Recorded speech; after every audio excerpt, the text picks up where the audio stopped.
Hi guys, so this is day 13 of our mission RRB series. और सुबह सुबह आज मैं कर रही थी प्री लेवल की DI। तुम हिम्मत देख रहे हो मेरे, सुबह सुबह क्वांट करी और उसमें भी DI।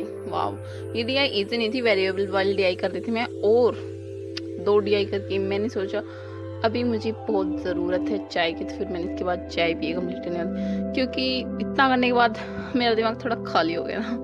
फिर हम बाहर गए, मार्केट गए, क्योंकि मम्मी को कुछ काम था, उन्हीं को काम हो सकता है, हमें तो क्या ही होगा खाने पीने के अलावा। और एक तो ये जो हमारा गैराज है वो इतनी फिक्स जगह है, मुझे लगता है किसी ना किसी दिन कुछ हो जाएगा उसको, लेकिन फिर भी मैं बड़ा ध्यान से करी थी। फिर हम बाहर गए तो हमें कुछ क्यूट क्यूट सी चीज़ें दिखी, जैसे हम कुछ लेके आए, और आते ही फिर हमने सोचा चाय पी लेते हैं, क्योंकि थक गए थे मार्केट जाके। और दिस इज़ मी, पूरे दिन एक तो घर वालों को लगता है कि मैं पूरे दिन गाने सुनती हूँ और वीडियो बनाती हूँ और नाचती हूँ, लेकिन ऐसा नहीं है, मैं पढ़ती हूँ। ये तो बस थोड़ी देर का टाइम होता है ना, जब मैं चाय बना रही तो इंसान अभी गाने भी ना सुने, डांस भी ना करे, बस चाय बनाते रही। चाय बनाते रहे टाइम तो मतलब फ्री टाइम होता है ना, वो तो एक तरह से तो कर सकते हैं। फिर आज मौसम अच्छा था तो मैंने सोचा ऊपर जाके पढ़ते हैं। तो मैं अभी स्टैटिक जीके का रिविजन कर रही थी, क्योंकि अभी जुलाई आ गया, अभी स्टैटिक जीके पढ़ रही थी मैं, और अभी करंट अफेयर्स भी करने शुरू करने पड़ेंगे, क्योंकि जुलाई आ गया। अभी से 6 महीने दिसंबर में होगा मीन्स, तो 6 महीने का तो करंट अफेयर एंड वो सब कुछ तो करना ही पड़ेगा। फिर वो करने के बाद मैंने सोचा इंग्लिश की क्लास ले लेते हैं, क्योंकि आज मैंने इंग्लिश की क्लास नहीं ली थी। तो अभी मैम एरर डिटेक्शन करवा रहे थे, ठीक है हो जाएगा, कितनी हार्ड नहीं है। फिर शाम को मैंने सोचा CET राजस्थान के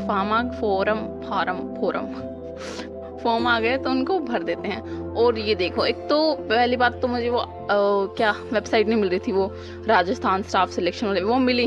उसके बाद ऐसे तो लॉगिन नहीं हो रहा था, वो मुश्किल से ऐसे वैसे करके लॉगिन करा, फिर उसमें OTR खुला। OTR में क्या है, हिंदी में भरो। हमारा तो दिमाग ही खराब हो गया कि हिंदी में कैसे भर सकते हैं, तो हमसे छोड़ो कोई बात नहीं। फिर शाम को डिनर के बाद मैंने करी पजल। तुम्हें तो पता ही है शाम को तो पजल ही क्या है, क्योंकि पजल करे बिना अब तो मुझे नींद भी नहीं आती है। अभी तो मेरे सपनों में भी पजल आ जाते हैं, डी आ जाती है, नहीं सपने में पजल आती है, और जब नाइट में होता है ना तो उसमें क्वांट DI आती है, वो भी मेंस वाली।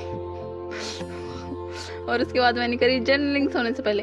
It is day 5 of my consistency in journaling. देख रहे हो तुम, ये बहुत ही अच्छी चीज़ आई थिंक। तो मैं डेली उन क्वेश्चंस का आंसर लिख देती हूँ, क्योंकि दिन में कुछ ऐसा खास तो नहीं होता, और ये काम कर रहा है। देखो अभी तक, अभी मैं 5th क्वेश्चन पे हूँ, और आज मैंने फैमिली के बारे में लिखा।